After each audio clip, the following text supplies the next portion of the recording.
Now let's do a quick potted history for you. The nation of Israel has become established. They're now in the land. They've been there for nearly 500 years. They've had two kings already. King Saul was their first king.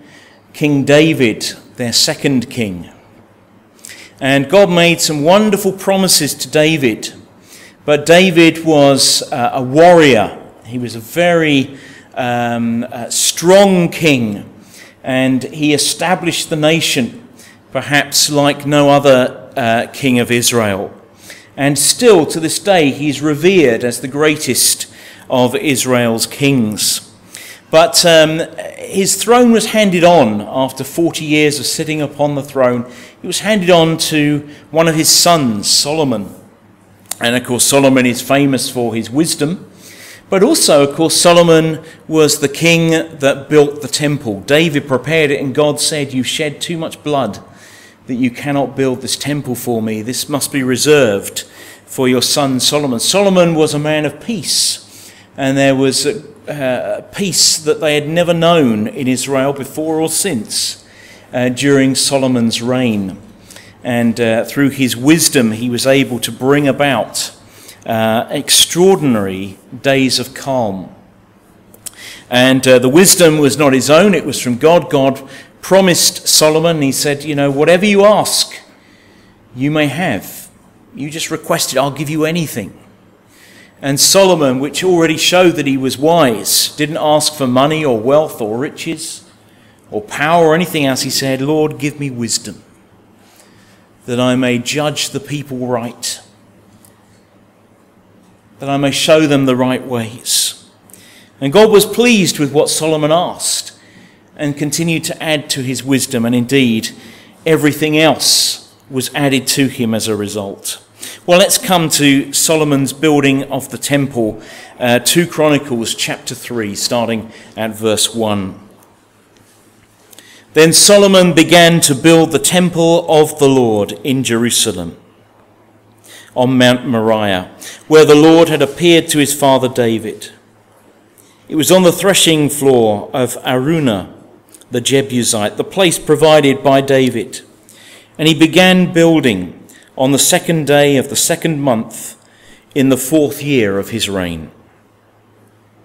The foundation Solomon laid for building the temple of God was 60 cubits long, 20 cubits wide, using the cubit of the old standard. The portico at the front of the temple was 20 cubits long across the width of the building and 20 cubits high. He overlaid the inside with pure gold. He panelled the main hall with pine and covered it with fine gold and decorated it with palm tree and chain designs. He adorned the temple with precious stones, and the gold he used was gold of Parvaim. He overlaid the ceiling beams, door frames, walls, and doors of the temple with gold, and he carved cherubim on the walls. He built the most holy place, its length corresponding to the width of the temple, 20 cubits long, 20 cubits wide. He overlaid the inside with 600 talents of fine gold. The gold nails weighed 50 shekels, and he overlaid the upper parts with gold. In the most holy place, he made a pair of sculptured cherubim and overlaid them with gold. The total wingspan of the cherubim was 20 cubits. One wing of the first cherubim was 5 cubits long and touched the temple wall, while the other wing, also 5 cubits long, touched the wing of the other cherub. Similarly, one wing of the second cherub was 5 cubits long and touched the other temple wall. And its other wing was 5 cubits long and touched the wing of the first cherub. The wings of these cherub extended 20 cubits. They stood on their feet, facing the main hall. He made the curtain of blue, purple, and crimson yarn and fine linen, with cherubim worked into it. In the front of the temple, he made 2 pillars, which together were 35 cubits long, each with a capital on top measuring 5 cubits. He made interwoven chains, and he put them on top of the pillars. He also made 100 pomegranates and attached them to the chains. He erected the pillars in front of the temple, one to the south, one to the north. And the one to the south was named Jachin, and the one to the north, Boaz. Year after year, the same thing happens.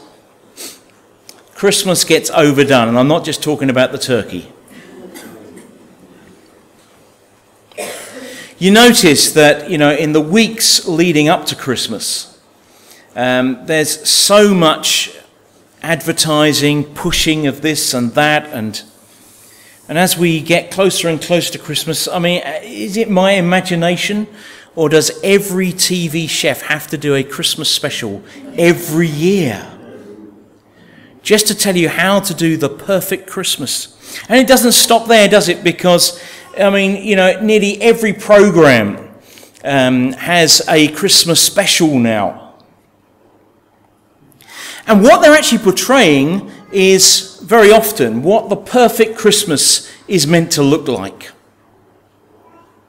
And so they go to great extremes to just go on and on, just showing you how to make your Christmas even better than it was last year, if that could possibly happen.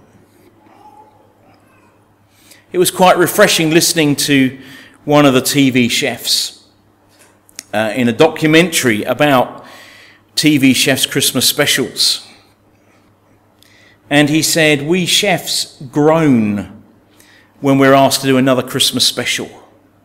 And we think, what can we possibly do that's different, that's interesting, that's actually going to grab the attention of anyone? What can we do? And then he revealed his secret. He said, I have cookbooks and magazines and cuttings and etc., going right back to the 1950s. And he said, and I go back to them for inspiration. It's all recycled. Nothing's new. But people still want to have this perfect Christmas. And sometimes I've been into people's houses and it's quite clear that, they've gone over the top to make sure that their Christmas is absolutely as perfect as it can be. And there's nothing actually fundamentally wrong with that. We want the best. But why just at Christmas? That's my question, really. Here we are on the 6th of January. Officially, Christmas has ended. The decorations all went away yesterday. Well, they did here. If you come to my house, they're still up. But, don't tell anyone, will you? But, we're supposed to put it all away for another year. And yet, actually, we're not very liturgical in this church, but some churches that are a bit more liturgical will be marking today the events of the coming of the wise men. The start of the season of Epiphany. And I noticed that when those wise men came, they weren't prepared to give second best. They gave the very best that they had to Christ. They wanted the best for Christmas. So I don't think there's necessarily anything wrong with wanting the best. As I say, the axe that I'm grinding is, why just Christmas? Why don't we want the best all the year round? Not the best for ourselves so much, but the best for God. Why not? Well, this morning we were looking at and read the account of Solomon building the temple. Now, we could have read many other passages associated with the building of this temple, but it would have taken far too long. But the one thing that comes through from this passage, there was no expense spared. Solomon said, we must have the best. Everything must be the very best. David had already been preparing some of the materials for the temple. They had to be the best. We don't want seconds. We don't want cheap things. We want the very best that is available. The stones they cut in the quarries, they found the best stones they could find. They had the stones dressed. And by dressed, they just simply mean shaped, and just in case you were wondering. But the stones were made just perfect and then brought as finished items to the temple site because there was to be no hammering and chiseling at the temple site. We don't want that noise, they said.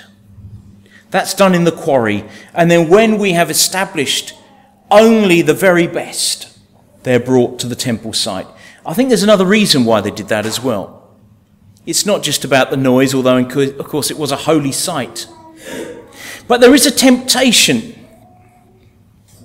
You see, even using the best craftsmen available, which they did, they trained them highly, they used the very best artisans for everything.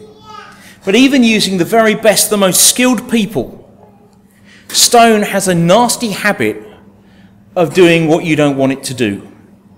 It cracks, it splits, it chips away in the wrong place. Imagine if they had brought the stones to the temple site and they got almost through, then they are chiseling away, dressing the stone, and suddenly a little bit falls off the edge. I wonder if they would have been tempted to say, well, it's just the corner missing. Let's just put that on the inside. No one will notice that. And Solomon said, we cannot risk having any substandard stones in this. They must be perfect. They cannot leave the quarry unless they are absolutely perfect. There will be foremen watching over, checking every stone to make sure it meets our exacting standards. And then and only then can it go to the temple site, where it will be put in place. And so you had these magnificent stones that built up this temple. I don't know how they transported them, because the stones, that they're heavy, they're huge, but they had them all brought. And so they built the temple out of this stone. But then Solomon decreed something else, and he said, we don't want to look at stone, no matter how beautiful it might be. And I think stone, if it's done nice, is a beautiful material. But Solomon said, no, he said, we don't want to look at stone, dressed stone though it is. Perfect, shaped stones they might be, but we don't want to look at those, not on the inside. And so he had wood brought, and he got together with the king of Tyre. And Tyre is sort of on the western coast, but to the north of Israel. And they had lots of cedar trees in the kingdom of Tyre and Sidon. And so Solomon paid the Sidonians, who apparently were the best tree cutters that were known at the time. And they were to go out and select the finest trees in Lebanon and to bring them down to Israel. And again, Solomon paid the price. He said, I'm not asking for cheap labour here. He said, I will pay you whatever you ask, but we must have the finest trees. And so the king of Tyre, Hiram, he went out and he sent his guys up into the mountains. They cut down the trees. They floated them down the sea and brought them down to Solomon further south, who then transported them across to the temple site. They were prepared into beautiful planks. And the whole temple was clad on the inside in cedar. Cedar is a beautiful wood. I like cedar. It's a wonderful wood. It's a durable wood. It's a long-lasting wood. It's a perfect wood for this kind of thing. And I think that cedar, when it's, even just a plain bit of cedar, when it's tended to properly, looks fantastic in itself. But Solomon said, that's not good enough. I don't just want planks of cedar lining the walls and the floor and the ceiling. A wooden box that we're in. He then brought his artisans in and he said, I want you to carve into the cedar the most beautiful and exquisite pictures. And so they had designs of cherubim, which are just basically angels. They had flowers, open flowers, that were carved into them. They had palm trees that were carved into them. They had these chain designs that were carved into them. Pomegranates that were carved into them. All of these things that they showed were meant to say something about the beauty and the glory to which this temple was due. And now you've got this most beautiful carved wood. Now, I don't know about you, but I've sometimes looked at wood carvings. I have at home a box that was given to me many, many years ago. And it was carved by somebody by hand. The most exquisite designs on this wooden box. It really is a thing of beauty. I had it for many, many years. It's a very precious little item. And I can't imagine how long somebody must have laboured over it, just hand carving that thing. Well, this whole temple, which was a massive temple, 90 feet long, that's about 30 metres in length. Something like about, I forget the width now, about 20 cubits, that's 60 feet. So again, we're looking, 20 cubits, 30 feet wide. So you're looking about 10 metres wide. It's a big area, same in height. And the whole thing is just carved with these most beautiful designs. Solomon said only the best stone, the best wood that was available, the cedar of Lebanon, carved with the most beautiful and exquisite designs. But that wasn't enough. Because Solomon then says, now you've done all of this, we didn't want to see the stone, so we'll cover it with wood. Beautiful wood, but we don't want to see the wood either. We cover it now with gold. And so everything was overlaid with gold. The walls were overlaid with gold. The door frames were overlaid with gold. The ceiling was overlaid with gold. There was gold everywhere. The whole place was covered in gold. No expense spared. And the gold, I think, is very symbolic. I think there's a reason why the gold is there. Yes, of course, it's the finest material that they knew and frankly still is. People today still go after gold, don't they? If we talk about a very fine metal, which one do we always turn to? It's always gold comes to mind first.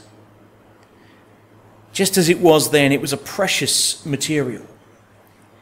But Solomon had literally tons and tons of gold brought into the temple and put across everything. And you see, the thing about gold is that unlike silver, silver tends to lose its shine, doesn't it? It tarnishes. Gold doesn't tarnish. It's always bright. And so this temple was to reflect the glory of God. And the only way they could do it was to say, we will have gold absolutely everywhere. The whole thing had to gleam and to sparkle.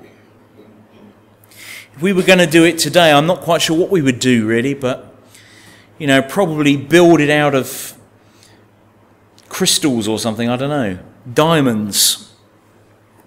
Something that was really sparkly. Something that had to reflect the glory of God. And as the light came in, they had little windows right at the top. And the light would have come in and shone on that gold, and it would have been beautiful. And even at night time, they had fires burning, candles burning inside there, and the light would have reflected off the gold. It would have been magnificent. It was meant to be so opulent, so incredible, that whoever walked in, just their mouths dropped open. And people came. Do you know the temple became a tourist attraction? I don't know if you realise that. The temple became a tourist attraction. People came from all over the world just to see Solomon's temple because it was so exquisite. The detail was amazing. Even the bits where people wouldn't see come into the inner sanctuary, the Holy of Holies, the most holy place. Did you notice how they went into so much detail in describing the cherubim that were fixed to the wall? And just to try and give you some kind of idea, I know it's a little bit difficult sometimes, isn't it, when it's just being read to you to get it all in your mind. Now, just for a moment, imagine that this is kind of like the temple. This would be sort of the main area of the temple. And then you had this little room at the back, which we'll say is over here. And on that back wall, they had these cherubim, and they were made of olive wood, overlaid with gold, of course, and fixed to the walls. And they stood side by side, and their wings spread out, touching the wall here.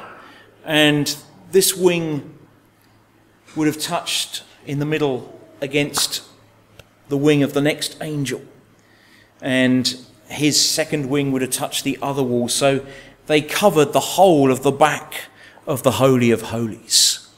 And they looked down on the Ark of the Covenant, which also had cherubim on the top. Not many people got to see that. Only the high priest.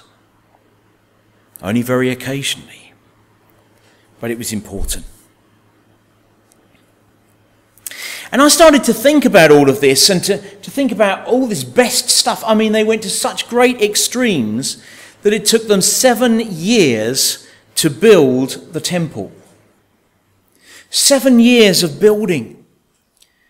Now, I know that 7 years to build a magnificent building may not actually sound that much, particularly in those days. But when you realise the numbers of people employed, we're talking hundreds of thousands of people employed to build this temple. Huge, huge numbers.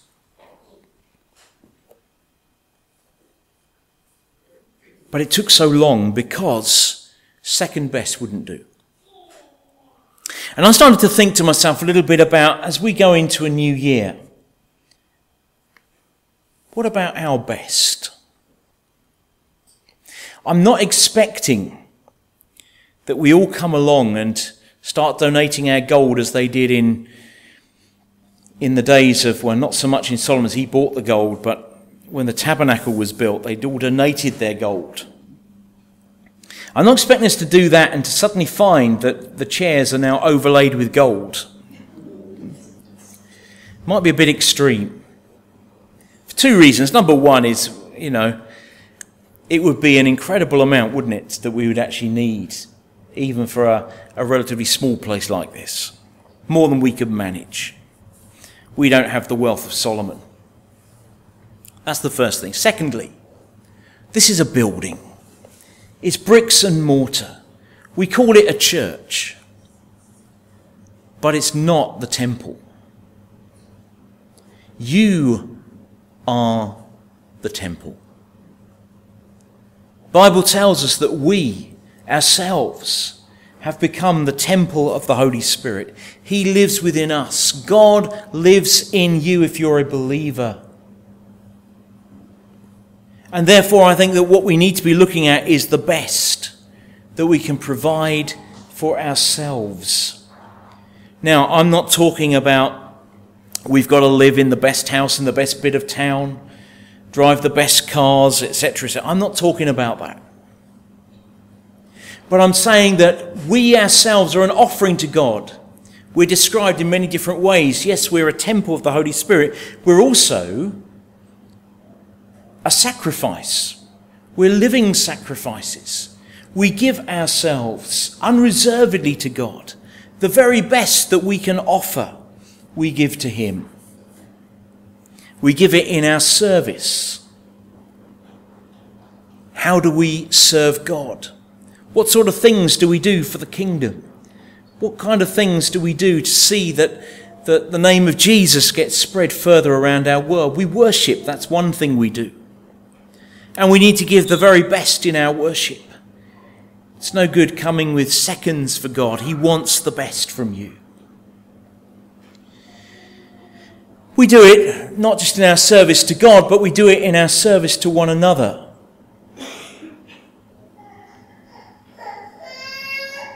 Ringing in my ears are those words about the cup of water.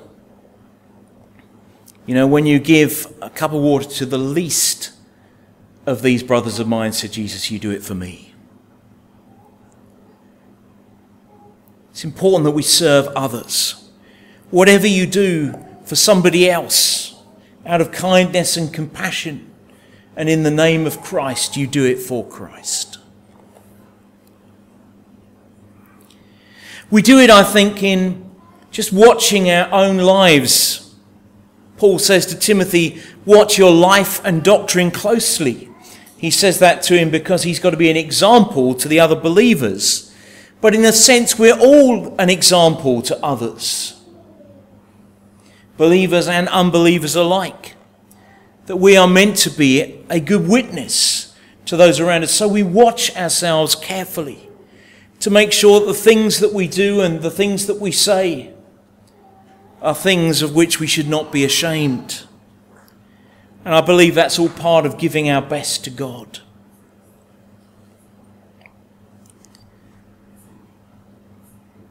I think we give our best to God when we live our lives to the glory of God. The temple was not a place that was used once a week. Sadly, there are churches that open their doors on a Sunday morning and are closed up again until the next Sunday morning. Nothing else happens. The place is preserved just for an hour or so of worship once a week. And that's about it. The temple was never designed like that.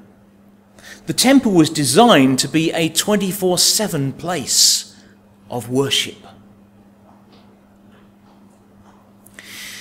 In the temple, they had constant sacrifices that were going on. By constant, I don't mean literally a chain sacrifice, but you know, they didn't stop. They were every day there were more sacrifices being offered up. There were prayers that were being offered up every day. At the start of the day of worship, they had the morning sacrifice. At the end of the day, they had the evening sacrifice. In the middle of the day, they had times of prayer. And throughout the night, they had a team of priests who kept the fires burning. The fire must never go out in the temple. The lamps must never be extinguished. Therefore, we must have those who minister by night in the house of the Lord. You remember that from the psalm? Come bless the Lord, you servants of the Lord who minister by night. Throughout the night they were there. The fire mustn't go out. The glory of God is here. It remains 7 days a week, 24 hours a day, 365 or 6 days a year. And in a sense, that's true of ourselves as well. That we live for the glory of God, not just on Sundays. We don't just put on our Sunday best and that makes us holy before God. God says, no, he says, what I want from you is that every part of your lives is lived for my glory. That you do stuff for me all of the time. That even the tiniest little thing you do for the glory of God. That's what he's looking for. And that's not an easy task, is it? We're on duty the whole time. Paul uses the example of the believer as being a soldier. And he says that a soldier never gets involved in civilian affairs. When he's on duty, the soldier is under the command of his commanding officer. He listens to him, he obeys him. Whatever he says, he does. And he doesn't listen to anybody else. And Paul says that's what we're as Christians. He said all the time we listen to the voice of the Master. We follow him and not anybody else. There is never a time as a Christian when we're off duty. We're always on duty the whole time. And in that way we serve him wholeheartedly. We give him the best that we have to offer. And the best that we have to offer isn't just for a season. The best we have to offer is for every day of the year. Every moment of every day of the year. We said it's not just when we come to church, either on a Sunday or for other activities, but it's when we're away from church. It's when we're meeting with the people in the street, when we're with our family.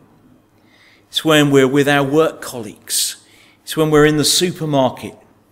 It's when we're in the middle of that frustrating traffic jam and somebody's just cutting in front of us. No matter what it is, someone has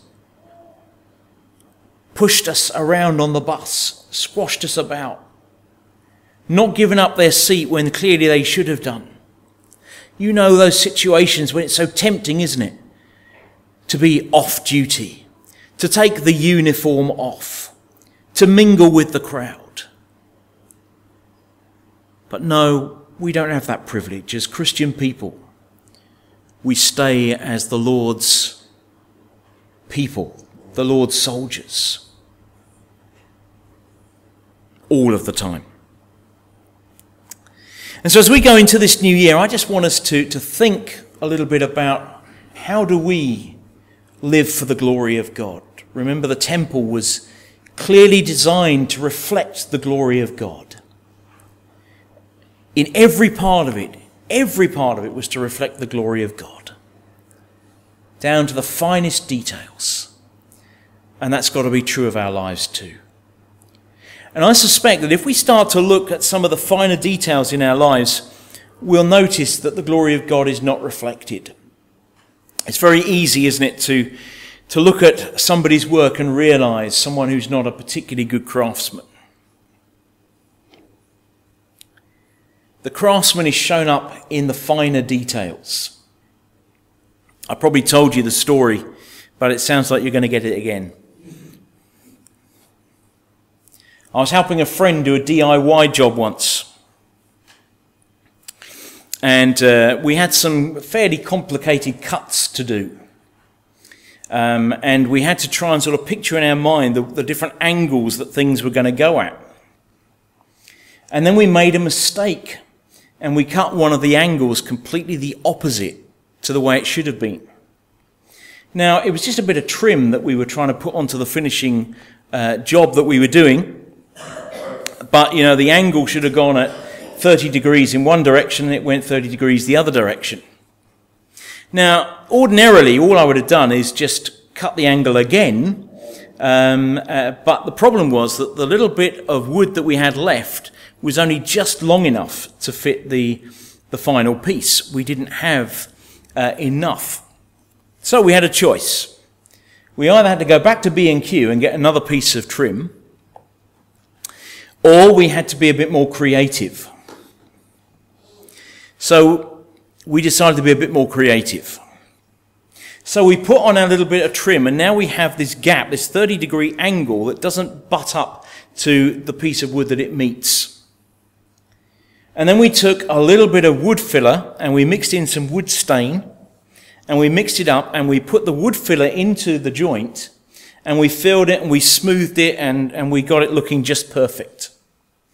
Later that day, my friend's dad came in. Now, he was a professional in everything, a bit of a perfectionist in absolutely everything, and he was working for Sharp's Bedrooms.